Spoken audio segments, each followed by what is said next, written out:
My first visit to Liberia, although I've been in this job for just over a year now. I'm very happy to be here, especially at such an important time for the people of Liberia as you approach your national elections.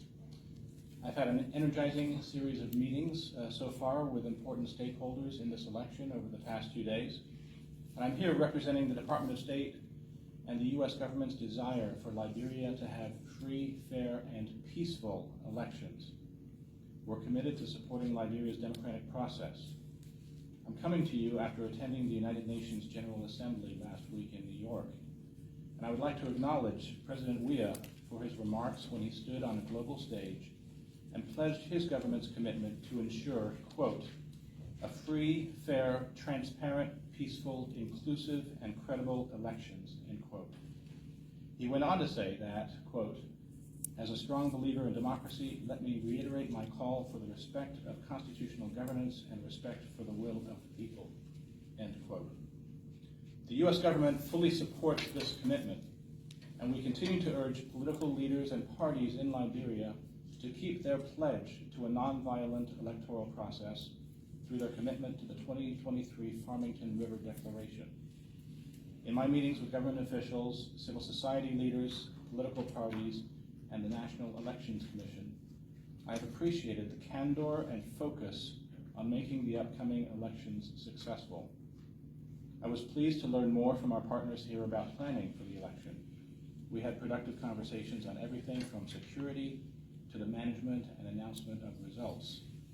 The frankness and openness of these discussions is a strong reflection of the special relationship and bonds between our two countries.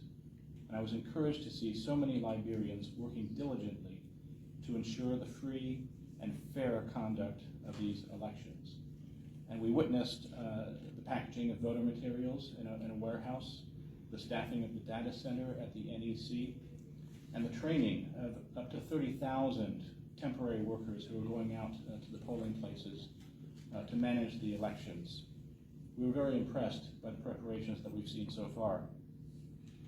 To further support those efforts to advance democracy in Liberia and around the world, many of you know that yesterday, my secretary, the U.S. Secretary of State, Antony Blinken, announced a new visa restriction policy under Section 212A, subsection 3C of the United States Immigration and Nationality Act, also known as the INA. Under this policy, the United States will pursue visa restrictions for those believed to be responsible for or complicit in undermining democracy in Liberia. Now, undermining democracy in Liberia, what do I mean by that? This can happen in a variety of ways. It can happen through the manipulation or rigging of the electoral process. It can happen through the use of violence or threats to prevent people from exercising their rights to freedoms of association and peaceful assembly. They can include the use of measures designed to prevent political parties, voters, civil society, or the media from disseminating their views or engaging in any other activity designed to improperly influence the outcome of an election. Certain family members of such persons may also be subject to these restrictions. The visa restriction policy, which I will refer to as the 3C policy in short, will apply to specific individuals, and it is not directed at the Liberian people or the government of Liberia. The decision to impose visa restrictions reflects the commitment of the United States to support Liberians' aspirations to have free, fair, and peaceful elections